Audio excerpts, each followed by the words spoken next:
सुप्रभात बालिकाओं। गुरुवाणी की श्रृंखला को आगे बढ़ाते हुए मैं दिशा शर्मा आपके समक्ष एक प्रेरक कहानी प्रस्तुत करने जा रही हूँ, जिसके माध्यम से आप शिक्षा का महत्व समझ पाएंगे। एक बार की बात है, एक बार राजा अपने सिपाहियों के साथ जंगल में शिकार करने गए थे। शिकार करते हुए तेज बारिश होने लगी, जिस कारण राजा रास्ता भटक गए व अपने सिपाहियों से अलग हो गए। राजा को भूख व प्यास लगने लगी। तब उन्होंने देखा कि पास में 3 बच्चे खेल रहे थे और उन 3 बच्चों के मध्य बहुत ज़्यादा प्रेम उनको नज़र आ रहा था कि उनके बीच में दोस्ती भी बहुत गहरी है। राजा ने उन 3 बच्चों को इशारा किया और अपने पास बुलाया। वो तीनों बच्चे राजा के पास आए। तब राजा ने कहा कि मैं भूख से प्यास से व्याकुल हूँ, कृपया करके आप मेरे लिए भोजन और जल की व्यवस्था कर सकते हो तो आप कर दीजिए। तब उन बच्चों ने कहा कि हाँ, हम आपके लिए भोजन और जल की व्यवस्था करते हैं। तब वो पास में किसी गांव में गए और गांव से भोजन और जल लेकर आए और उन्होंने वो राजा को दिया। राजा ने भोजन जल ग्रहण किया। उसके बाद राजा को उन बच्चों को कुछ उपहार में देने का मन किया। तब राजा ने सोचा कि मैं इन बच्चों से पूछता हूँ कि उन्हें अपने जीवन में क्या चाहिए, जिससे कि मैं उनकी सहायता कर सकूँ। तो राजा ने एक बच्चे से पूछा कि आपको क्या चाहिए जिसे मैं आपको दूँ और आपका जीवन अच्छा हो सके। तब उस बच्चे ने कहा कि आप मुझे बहुत सारा धन दीजिए।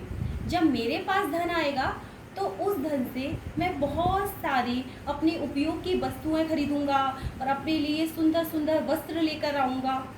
तो राजा ने कहा ठीक है, मैं आपको इतना सारा धन दूंगा कि आप अपना पूरा जीवन सुख से व्यतीत कर सकोगे। दूसरे बच्चे से राजा ने यही प्रश्न किया कि मैं आपके लिए क्या कर सकता हूँ। तब उस बच्चे ने कहा कि आप मेरे लिए सुंदर सा घर बनाइए, मुझे घोड़ा गाड़ी दीजिए। तब राजा ने कहा कि मैं आपके लिए बहुत सुंदर घर की व्यवस्था करूंगा और घोड़ा गाड़ी भी मैं आपको उपलब्ध कराऊंगा। अब राजा ने यही प्रश्न तीसरे बच्चे से किया। तब उस बच्चे ने उस प्रश्न का उत्तर इस माध्यम से दिया। उसने कहा कि ना मुझे धन चाहिए, ना मुझे घर चाहिए, ना ही मुझे कोई घोड़ा गाड़ी चाहिए। मुझे तो आप सिर्फ मेरी पढ़ाई के लिए शिक्षा की व्यवस्था कीजिए, जिससे कि मैं शिक्षित हो सकूं और अपना जीवन देश की सेवा में लगा सकूं। राजा उसकी बात से बहुत प्रसन्न हुए। तब राजा ने उस बच्चे के लिए शिक्षा की व्यवस्था की और वो बालक बहुत मेहनती था। आगे चलकर वो बालक राजा के दरबार में राजा के द्वारा मंत्री पद पर नियुक्त भी किया गया। कुछ वर्षों बाद राजा ने अपने मंत्री से कहा कि आपको याद है, एक बार मैं जंगल में भ्रमण करने गया था, वहाँ पर आप तीनों दोस्तों ने मेरी सहायता की थी। तो क्या आप अपने उन 2 दोस्तों को बुला सकते हो? हम एक दावत का आयोजन करते हैं और उनसे वार्तालाप करते हैं। तब उसके दोस्त ने, मंत्री ने अपने जो दोस्त थे उन पर यह समाचार पहुंचाया कि राजा के दरबार में आपको कल दावत पर आमंत्रित किया गया है। वो दोनों दोस्त दावत पर आए।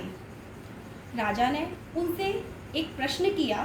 पहले से पूछा कि मैंने जो आपको धन दिया था, क्या आपका जीवन उससे सुखमय बीत रहा है? तब उस बच्चे ने कहा, राजा साहब, आपने मुझे जो धन दिया वो धन मेरा ख़त्म हो गया, क्योंकि जैसे ही मेरे पास धन आया मैंने कोई मेहनत नहीं की और वो धन को पाकर मैं आलसी हो गया, मैंने काम करना छोड़ दिया और एक दिन तो चोर भी आए और मेरा धन चुरा कर ले गए। राजा ने दूसरे बच्चे से प्रश्न किया कि मैंने जो आपको घर दिया था, गाड़ी दी थी, घोड़ा गाड़ी, आपने उसका क्या किया? तो उसने कहा कि राजा साहब, मेरी तो स्थिति और भी दयनीय हो गई, पहले जैसी हो गई, क्योंकि एक बार बाढ़ आई, बाढ़ में मेरा घर बह गया, अब मेरे पास कुछ भी नहीं है, मेरी स्थिति पहले जैसी है। तब राजा को ये सब सुनकर बड़ा दुख हुआ। तब इस पूरी कहानी से आपको क्या शिक्षा मिलती है? आपको इस कहानी से यह शिक्षा मिलती है कि धन की चोरी की जा सकती है। घर धन इनके प्रलोभन में हमें नहीं पड़ना है, हमें अपना जीवन शिक्षा की ओर देना है, क्योंकि अगर हम शिक्षित होंगे तो हम अपने माता पिता का, गुरुजनों का नाम रोशन कर सकते हैं और अपना जीवन देश की सेवा में लगा सकते हैं। इस तरह आप भी अपने माता पिता की, अपने गुरुजनों की आज्ञा का पालन करिए और अपना जीवन शिक्षा के क्षेत्र में लगाइए। जब आप पढ़ेंगे लिखेंगे, आप कुछ नाम रोशन करेंगे तो हमें बहुत ज़्यादा प्रसन्नता होगी। इसी के साथ मैं अपनी वाणी को विराम देती हूँ। नमस्कार।